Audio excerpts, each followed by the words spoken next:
we are at the tractor show. Today we're at the New York Steam Engine Association Pageant of Steam, and it's me, my dad, and my son and my daughter. So we're going to head inside and see what they got.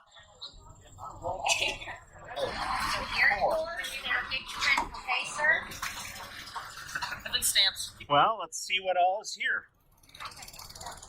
This is a big flea market over here with all kinds of stuff in it. Flea market over there. Lots of people riding around on lawn tractors. And finally, tractors. These guys are even the right color. Here's an A that they made look like a 1066. Little 1066. And a lowrider BN. People are clever. Look, it even says low crop. In this building, they've got all the giant stationary engines that the club has restored, and they are amazing. I think they're still working on this one. Look at the flywheel on that thing. It's got to be 12 feet tall. And it's got 2 cylinders. There's 1, 2. The club has a lot of members that work on this volunteer, and they get these things donated, and then they spend a lot of time and money fixing them up and getting them running again. Inside the building is filled with ones that are actually working. So everything in this building is steam, and it's run by a boiler that's out behind the building. So this is a Corliss.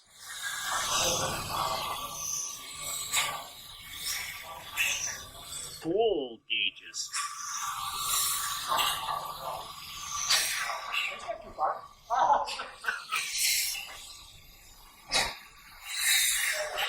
These old engines are so peaceful, they just chug, chug, chug. This one used to be a generator at a power plant. And there's Henry, he's almost 6 feet tall, so you can see how tall these are. And this is the boiler that runs those big engines. Got a name, Lucy, fueled by wood. That's the waste steam coming out the back of the building.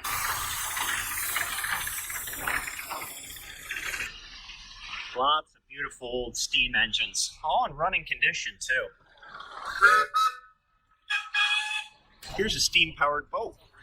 Here's the boiler, and here's the cylinders that drive the propeller. Steam engine, sawmill.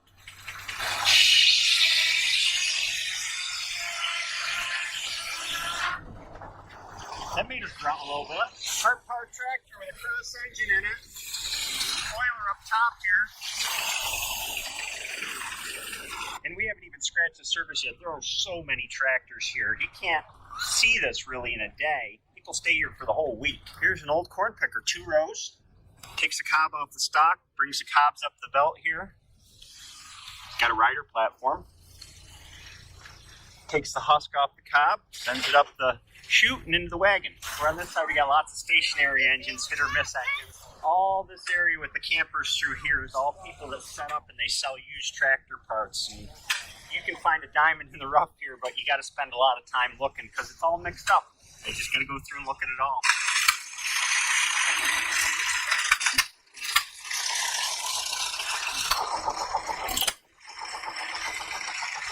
Here's all kinds of little steam-powered creations we'll take a look at. I think they're powered with compressed air now. Little engines, handbuilt. Here's a little teeny steam engine with a generator on it, lighting up the sign.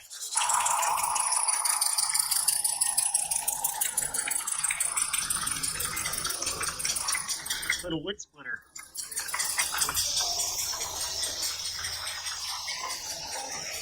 Little tiny sawmill, just like the version we saw in full size a few minutes ago. What amazes me is the people that build these machines do it all. They machine the parts, they put them together, they get them to run. That's a labor of love, I think. This is the exact spot that I bought my 1020, 10 years ago. Saw it for sale, bought it, had to come back up here with a trailer and haul it home. Here's a giant old Caterpillar stationary engine, pulley on the back for stationary power. 8 cylinders. This is the pony engine that you started with. We had these on the graders. You start this and then it turns up through the gears. This becomes the engine over yeah. fire. 2 cylinders, 1, 2.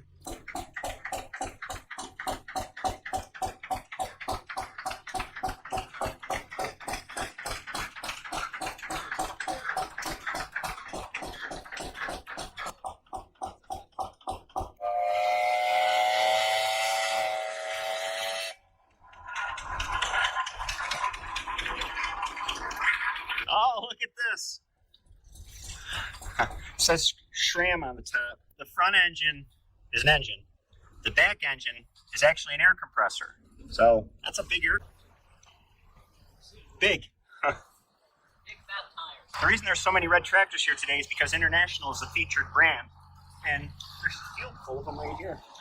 We're going to go get some lunch now.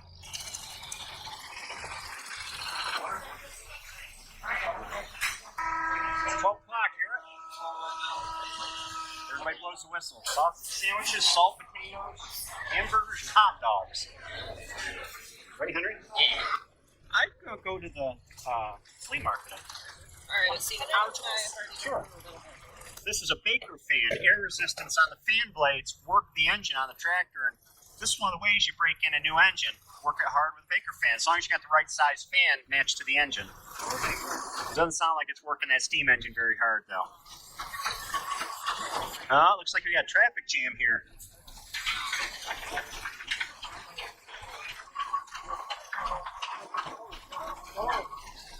Here's a full-size version of the toy wood splitter. Up and down and up and down. I don't know. I'd never run something like that. Looks too dangerous to me. We're going to take a look around the flea market now. Here's the map. We are here. So I'm going to check out each one of these booths. Maybe. This Miller Tire, probably a lot of you have heard of them. They sell hard-to-find tires for antique tractors and implements. This flea market stuff just goes on and on. These kinds of things just give me sensory overload. I can't look through all this stuff. I'm sure there's stuff I would be interested in, but oh man, it's been days here. Look, I found Prince Albert in a can. Hey, you gotta let them out. Old tailgates. They look good hanging on a wall somewhere. I think I know somebody that would like one of these. Life size, too. I think he's really that tall. More tools. Always looking for a good deal on tools. Small stuff. Can never have too many of these on the farm. Buck a piece. Dremel brushes.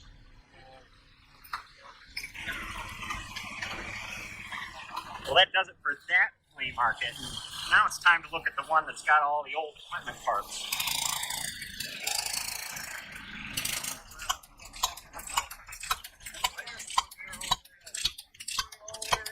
This is the part of the show where some of the stuff is for sale and some of it's just on display. Well, I suppose everything's for sale for a price, but this is much different than the other flea market. Look at all these old washing machines. Wow.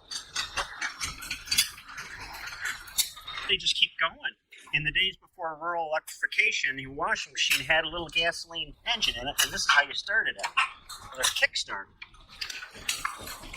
I want to show you this A because it has what used to be a fairly common attachment before hydraulic lifts. Of course, regular A doesn't have a hydraulic lift, and this is an exhaust-powered lift. So off of the manifold here, off the exhaust side of the manifold, there's piping that comes out to a control piece on the other side, and then it runs up and diverts the exhaust into this. There's a big cylinder in here. I think it's got leather seals on it, and the exhaust pressure is what substitutes for hydraulic.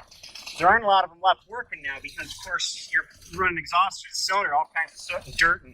But it was an interesting system for back in the day before hydraulics were common. Well, it's getting pretty warm, and I think we've seen what we want to see, so we're heading for the gate. I got to meet quite a few viewers today, which was really nice. Got to see some unique tractors, so it was a good day. I hope you have a great day, and I'll see you next time.